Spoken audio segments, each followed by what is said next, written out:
ক্রিকেটের মতো কখনো বাংলাদেশের ফুটবলটাও বিশ্বকাপ খেলুক? আমি তো অবশ্যই চাই, বাংলাদেশের ফুটবলের উন্মাদনা এখন অনেক গুণে বেড়েছে হামজাদের আসার কারণে। বাট 48 তো আরও অনেকগুলো দেশ বেশি, সো স্বাভাবিকভাবেই আমি তো আশাবাদী। বিশ্বকাপ জ্বরে কাঁপছে বিশ্ব, মার্কিন মুলুকে উন্মাদনার কমতি নেই। এর মাঝেই দেখা মিলেছে সাকিব আল হাসানের সাথে, কথা হয়েছে দেশের ফুটবল নিয়েও।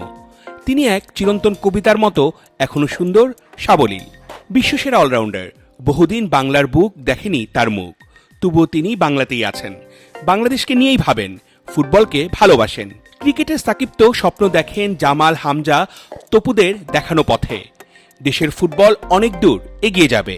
বাংলাদেশ একদিন ফুটবল বিশ্বকাপে খেলবে, অনেকের কাছেই হয়তো অবিশ্বাস্য লাগে। তবে নামটা যখন সাকিব, তখন তিনি আশাবাদী ও আত্মবিশ্বাসী। আপনিও কি প্রত্যাশা করেন ক্রিকেটের মতো কখনো বাংলাদেশের ফুটবলটাও বিশ্বকাপ খেলুক? আমি তো অবশ্যই চাই, রিয়েলিস্টিক্যালি যদিও খুব ডিফিকাল্ট আমার মনে হয়, বাট এখন যেহেতু 48টা দেশ খেলে, এবার থেকে শুরু হলো, এই ফরম্যাটটা যদি থাকে কেন সম্ভব হবে না? 32 কান্ট্রিজ যখন খেলতো তখন অনেক বেশি ডিফিকাল্ট ছিল, বাট 48 তো আরও অনেকগুলো দেশ বেশি, সো স্বাভাবিকভাবেই আমি তো আশাবাদী।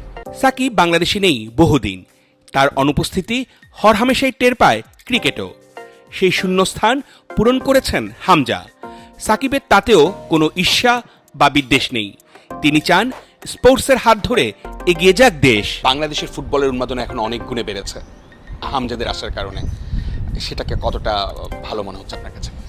যে কোনো স্পোর্টসে আমাদের দেশ যদি ভালো করে অবশ্যই আমাদের সবারই ভালো লাগার কথা।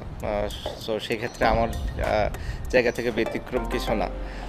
শুধু ক্রিকেট ফুটবল না, অন্যান্য যে কোনো গেমসই যদি আমাদের বা দেশ ভালো করে আমার অবশ্যই ভালো লাগবে। সাকিব কিংবা হামজা, তারা বাংলাদেশেরই সন্তান। তারা এদেশের কোটি মানুষের প্রতিনিধি বিশ্বে। তাদের হাত ধরেই জেগে ওঠে লাল সবুজের প্রাণ। যুক্তরাষ্ট্র থেকে অর্ণব বাপি, ল্যাটিন বাংলা।